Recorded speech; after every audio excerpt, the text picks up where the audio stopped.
Muy bien, Bea, muchas gracias. Son las 9:02, pero en la jornada de este viernes a las 7:30 de la mañana, hora local, la presidenta de la Comisión Europea anunciaba que la Unión Europea va a comenzar a aplicar de manera provisoria el acuerdo con el Mercosur. Esto por lo menos a nosotros nos sorprendió.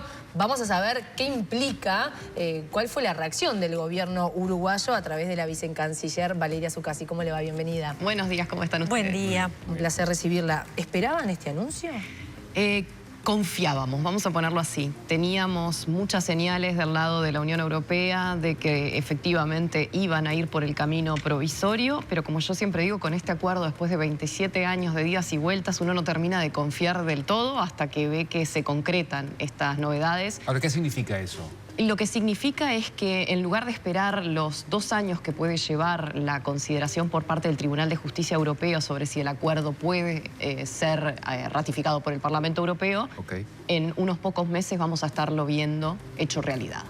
Y obviamente que es lo que aspirábamos que sucediera, pero requería que la Comisión Europea tomara esta decisión política. Jurídicamente tenían las posibilidades de hacerlo, pero si políticamente no tomaban el compromiso de decir vamos a seguir adelante, no se iba a materializar. ¿Pero independientemente de lo que haga cada uno de los parlamentos? ¿De los parlamentos europeos? ¿Europeos? No, los parlamentos europeos están a años luz todavía de poder empezar a considerar siquiera este acuerdo a nivel local. Acordémonos que hace poquito tiempo el Parlamento Europeo votó para remitir todo el acuerdo al Tribunal de Justicia Europeo con 4 preguntas muy genéricas sobre cómo está organizado y si estaba bien hecho o no estaba bien hecho. Eso detenía el proceso de ratificación por parte de la Unión Europea en un promedio de los antecedentes que tenemos que podía llevar entre 18 y 24 meses. Y durante ese tiempo el Parlamento Europeo o los parlamentos europeos no podían hacer nada. De nuestro lado dijimos, no nos importa, eso es una decisión europea, nosotros vamos a seguir adelante con las ratificaciones en los parlamentos del Mercosur, a sabiendas de que la Comisión Europea, aún a pesar de esa suspensión por un tiempo, podía decir, yo lo aplico provisoriamente. Políticamente tenía ese espacio y jurídicamente lo tenía. Entonces nosotros dijimos, vamos a apurar los trámites a nivel del Mercosur, porque los europeos nos decían, con una sola ratificación del lado del Mercosur, nosotros vamos a declarar la aplicación. Porque hay parlamentos en el Mercosur que aún no lo han aprobado. Nos faltan todavía Paraguay y Brasil. Paraguay que recién empieza las consideraciones y Brasil que viene con media sanción. Uruguay fue el primero. Uruguay fue el primero, seguidito por muy poquito tiempo después Argentina, y con eso se activó en Europa el mecanismo de entrada provisoria que confirmó hoy de mañana Ursula von der Leyen. ¿Esto significa, vicecanciller, que hay que acelerar ahora las negociaciones intra-Mercosur? Porque una vez que se dé la luz verde y se aplica provisoriamente, ¿acá ya en Uruguay tiene que haber acuerdo por el tema de las cuotas? Sí, efectivamente, nosotros ya teníamos previsto a nivel del Mercosur que el mes próximo, de hecho en 10 días, iba a empezar a darse la discusión de cómo se van a repartir esas cuotas,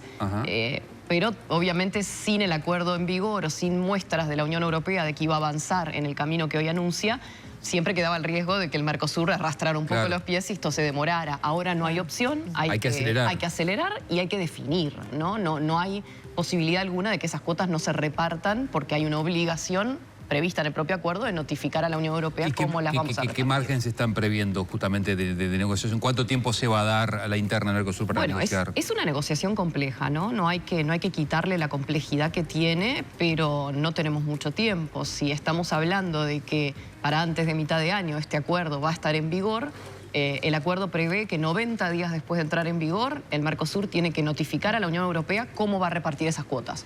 Por lo tanto, tenemos apenas unos meses por delante para tomar las decisiones que quedan pendientes. ¿Cuál es el nudo más fuerte en la negociación? ¿Dónde entendés que puede estar la mayor fricción? A ver, hay cuotas que nos interesan a los 4 países, como la de carne bovina. Yo creo que esa es una cuota demasiado importante para los 4 países como para que no se dé mucha discusión. Después hay otras cuotas que son de interés de un país, de 2 países, entonces ahí puede haber un poquito más de márgenes, pero también el resultado tiene que ser equilibrado, ¿no? Este acuerdo gran parte de los resultados inmediatos que vamos a tener en este acuerdo vienen a través de esas cuotas y por lo tanto todos queremos tener el mejor resultado posible y eso en una negociación tensiona porque hay una cantidad limitada para repartir entre 4 países. ¿Qué se pone en juego en esa negociación? ¿Por qué uno debería tener más que otro? Bueno, hay muchos criterios. ¿Qué es lo que se juega? Hay muchos criterios. Hay criterios basados en la producción, cuánto produce cada uno de los países. Hay criterios basados en la exportación, cuánto exporta cada uno de esos países. Hay criterios basados en la habilitación. Si yo puedo exportar, es una cosa. Si mi vecino no puede exportar ese producto todavía a la Unión Europea, ¿no? ¿Para qué guardaría mucho espacio? Entonces hay 1000 criterios que se ponen en juego y que se pueden combinar de diferentes maneras para llegar a un resultado que al final del día es cuánta cantidad de toneladas de carne, cuántas toneladas de arroz, cuánta de miel nos dejan satisfechos a cada uno de nosotros y sentimos que son suficientes como para cerrar el acuerdo. ¿Y va a ser usted la que va a encabezar esa negociación? No. Van a ser los equipos técnicos, obviamente, a través de la Dirección General de Integración y Mercosur, como ha sido siempre el Porque a caso. usted la destacan como una gran negociadora. No, si llega el momento de que suba a nivel de vicecancilleres, me imagino que es porque las cosas están complicadas. Siempre hay un espacio de ratificación política, pero nuestros equipos técnicos son maravillosos, así que están más que prontos y prontas para negociar. Sí. No, vicecanciller, esto del anuncio de hoy de mañana cambia, me imagino que cambia un poco las cosas. ¿Ustedes van a pedir al BID que acelere el informe del impacto eventualmente negativo para algunos sectores en nuestro país por la entrada en vigencia de este acuerdo? Ya lo habíamos hecho, de hecho el compromiso que tomamos cuando comparecimos en el Parlamento fue acelerar lo máximo posible, así que esperamos que en unos días lo podamos estar presentando. ¿No tienen avance ninguno? Sí, ya tenemos algunos reportes preliminares. ¿Qué dicen qué cosa? El ministro de Economía lo manifestaba la semana pasada en el Parlamento, no, la semana pasada ni siquiera, esta semana, pasan los días tan rápido, este lunes.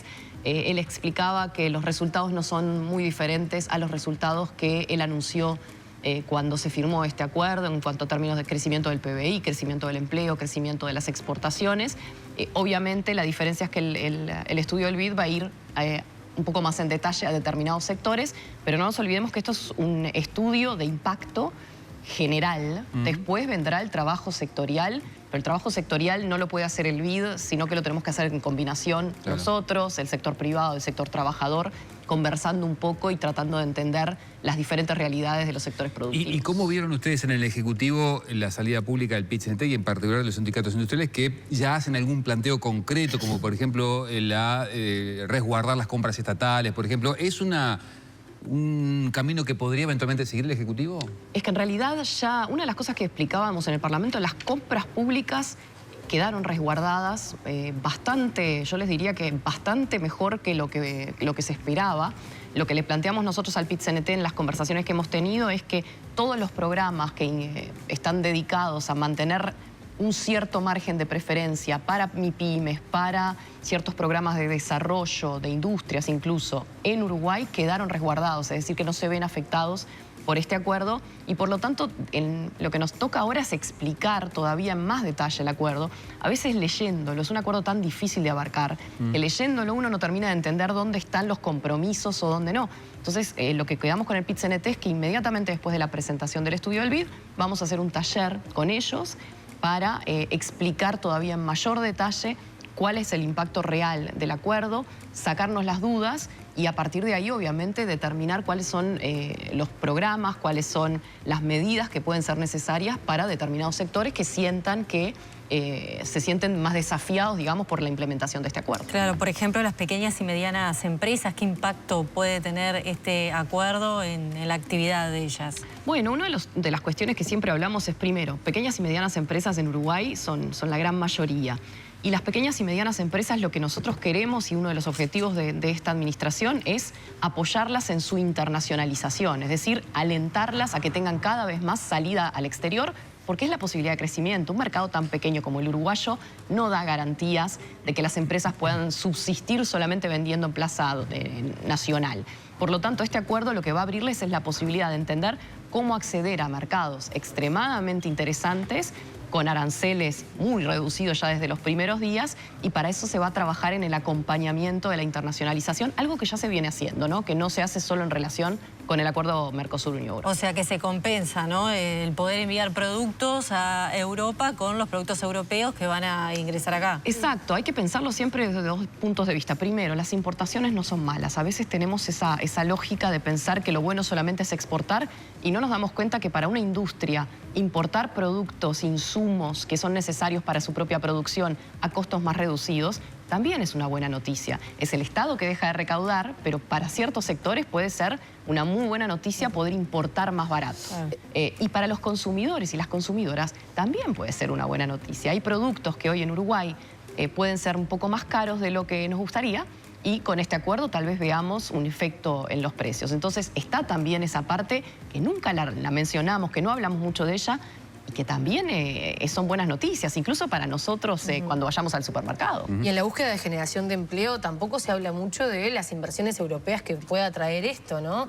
¿Hay posibilidad de que industrias se instalen en nuestro país? ¿De qué rubros? Y si ya hay alguna conversación en puerta. Efectivamente, siempre hay que recordar que la Unión Europea es el principal inversor, como bloque, es el principal inversor en Uruguay. Entonces, hay una tradición larga de empresas europeas que conocen ya a Uruguay y que siguen eligiendo a Uruguay como mercado en el cual instalarse, no solamente para bienes, también para los servicios.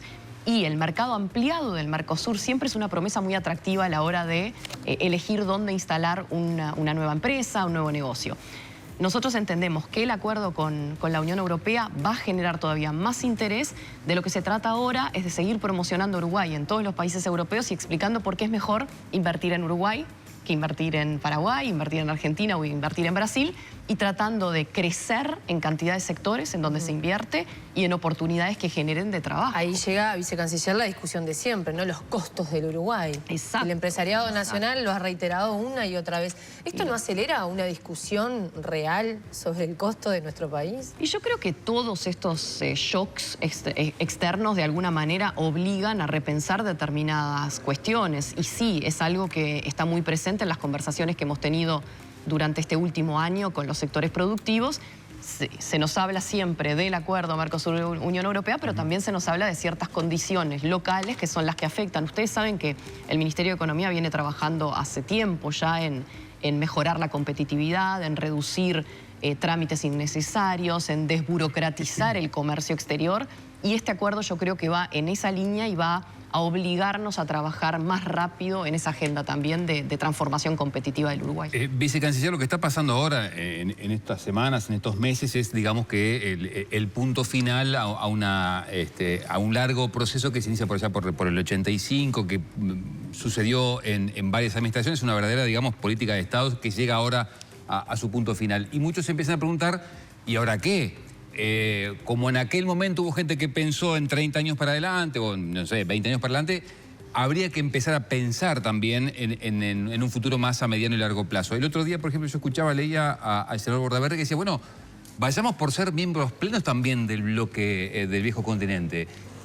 ¿Es una posibilidad que el Mercosur o Uruguay forme parte como miembro pleno de la Unión Europea? No. La Unión Europea tiene límites geográficos y límites de ampliación que no van para fuera del continente europeo. Okay. Yo creo que lo que se refería el senador Bordaberry es a que el nivel de integración sea superior, es decir, que este acuerdo que negociamos durante 27 años no se nos quede medio viejo y que ya estemos pensando cómo lo mejoramos.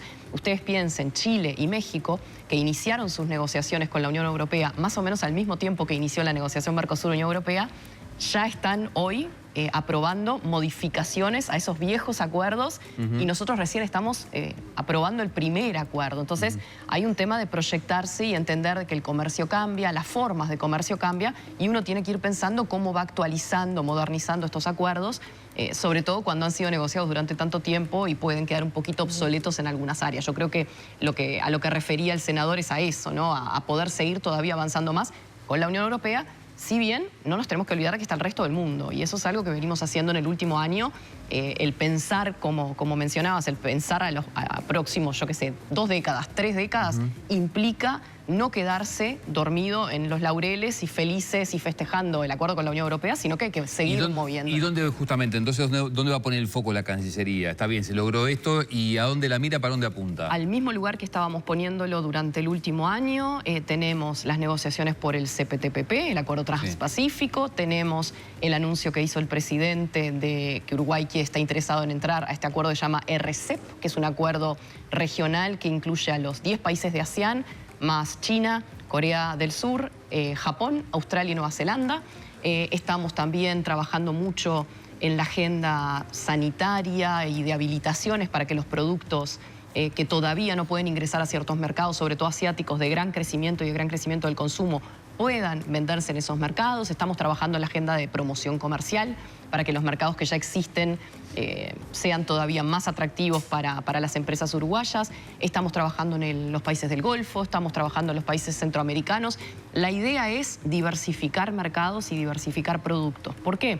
Porque el acuerdo Mercosur-Unión Europea puede no ser tan buena noticia para algunos sectores, pero el CPTPP, el RCEP o una habilitación sanitaria para ingresar con lácteos a Indonesia puede ser una gran noticia que compensa de alguna manera las noticias que trae esto. O sea, la rueda tiene que seguir girando y Uruguay tiene que seguir ampliando su red de acuerdos comerciales. Zucasi, este es un acuerdo comercial, pero me lleva a preguntarle, ¿el día de mañana el Mercosur puede estar atado a ciertas posiciones políticas de la Unión Europea? No. Lo que se hace... Esto nos obliga, ¿no? No, para nada. Lo que se hace en materia política, vamos a llamarle, es reafirmar los compromisos multilaterales que ya existen. Pongamos cambio climático, temas que se discuten normalmente en las Naciones Unidas, trabajo infantil, derechos humanos, cualquiera de las áreas que queramos elegir. Lo que hicimos fue reafirmar los compromisos, los acuerdos que ya tenemos a nivel multilateral y mostrar, por ejemplo, que nada en materia comercial tiene que afectar la forma en la que respetamos los derechos humanos, la forma en que producimos no puede afectar el medio ambiente, etcétera, etcétera. Pero no hay compromisos nuevos que se desprendan, ni mucho menos una obligación de coordinar posiciones o tener las mismas posiciones que la Unión Europea en ningún área. Se comienza a aplicar entonces la pata comercial, digamos, de este acuerdo Unión Europea-Mercosur. Hay otra que es de cooperación y política. ¿En qué etapa está?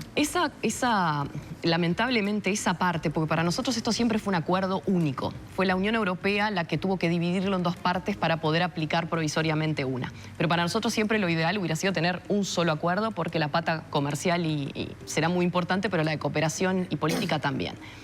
Lamentablemente, cuando se firmó en Asunción a principios de año, nos dimos cuenta en el momento, porque no nos lo habían advertido nuestros amigos europeos, que además de la firma de la Comisión Europea, se necesitaba la firma de los 27 Estados miembros. O sea, uno tiene una página, unas cuantas páginas en blanco donde dice por Alemania, por Austria, por Bélgica y así sigue, ¿no? Con los 27 países. La Unión Europea está recabando esas firmas en este momento, pero hasta que esas páginas no estén completas, la opinión jurídica de nuestro Parlamento y de quienes deben enviar los proyectos al Parlamento es que no se puede enviar un instrumento no completo para ratificación parlamentaria. ¿Y por qué es importante ese acuerdo? Es importante porque es el que contiene todas estas disposiciones, por ejemplo, de reafirmación de los compromisos internacionales, pero es también el que le da la estructura y la gobernanza más amplia al acuerdo. Es el que permite, por ejemplo, que el sector trabajador esté incluido en el monitoreo, que la sociedad civil participe en forma organizada. Es el que establece los canales de cooperación. La cooperación que la Unión Europea siempre prometió que iba a dar para ayudar a implementar este acuerdo de la mejor manera, también en alguna forma está atada a ese pilar. Y además es importante porque nosotros siempre dijimos que estábamos negociando un acuerdo de asociación entre dos bloques regionales, no un acuerdo de libre comercio, un acuerdo de asociación. Entonces es importante también no dejar por el camino una parte que costó mucho negociar, Demoró más cerrarse la parte política y de cooperación que la comercial. Vicecanciller, le hago preguntas en base a hipótesis, pero son prácticas, pero porque está bien, está la novedad esta de hoy, pero ¿qué pasa si se tranca la discusión en Brasil y en Paraguay? No pasa nada. ¿No pasa nada? Entraría con el anuncio de hoy de la Comisión Europea, queda claro que con Argentina y con Uruguay la Comisión ya está en condiciones pasarán semanas, meses para que la burocracia termine de actuar, pero ya la Comisión anunció que lo puede poner en vigor con Argentina. Ok, pero ¿y qué pasa con las cuotas? ¿Las repartimos entre los argentinos y los uruguayos? Habrá que tener disposiciones provisorias para que mientras estemos solo dos, sea para dos. O sea que lo que le conviene comercialmente a Uruguay es que se tranque en Brasil y en Paraguay. Bueno, sí, uno de los argumentos cuando empezó esta pequeña carrera para ver quién ratificaba más rápido, uno de los argumentos era decir, el que ratifica primero se queda con la cuota. Y claro. Yo creo que no va a suceder y que el escenario de ratificación en los 4 se va a dar. Y también es importante porque creo que eso valida la decisión política pesada que toma la Comisión Europea, porque es del otro lado, aprobaron los 4 y rapidísimo, y por eso la Comisión da el paso de la entrada en vigor provisoria. El que iba a demorar más es al final el que demoró menos, ¿no? Sí. Sí. ¿Y qué pasa con esta discusión de la cuota si ellos no avanzan? Esto que decía Alfredo, pero si no quieren avanzar. Si no quieren avanzar en la ratificación. ¿Quiénes? Los países que aún no lo aprobaron en el Parlamento. Y repartiremos la cuota entre los que estemos. Por eso es mucho mejor que no lo que... No, por eso yo entiendo la picardía. Comercialmente es mucho mejor. ¿No tienen que poner a alguien provisoriamente a negociarlo? Sí, claro. La discusión no se va a dar. La discusión no se da solo entre quienes ratificaron. La discusión en 10 días empieza entre los 4 países del Mercosur. Okay. Y créanme... Pero todavía no tienen la aprobación para ingresar para sacar sus productos o ingresar los productos. Mientras el país no haya ratificado, no va a poder beneficiarse aún de la cuota. Pero no va a suceder, no va a suceder, lo estamos monitoreando muy de cerca y este acuerdo va a ser aprobado. ¿Cómo están de codos los técnicos de Cancillería para meter carne, meter miel y meter arroz? Muy organizados, venimos hablando desde hace ya unas cuantas semanas con representantes de los sectores interesados en el acuerdo, tenemos muy claro a qué aspiran. Tenemos muy claro cuáles son los escenarios. ¿Son esos rubros? ¿Hay alguno más? Sí, pero el otro día con también interesante sorpresa, en una conversación con la CILU, con la Cámara de la Industria Láctea, nos decían que ellos también se tienen fe para poder exportar algunos quesos a la Unión Europea. Así que también está la cuota de acceso de lácteos desde el Mercosur a la Unión Europea, que puede ser de interés de Uruguay.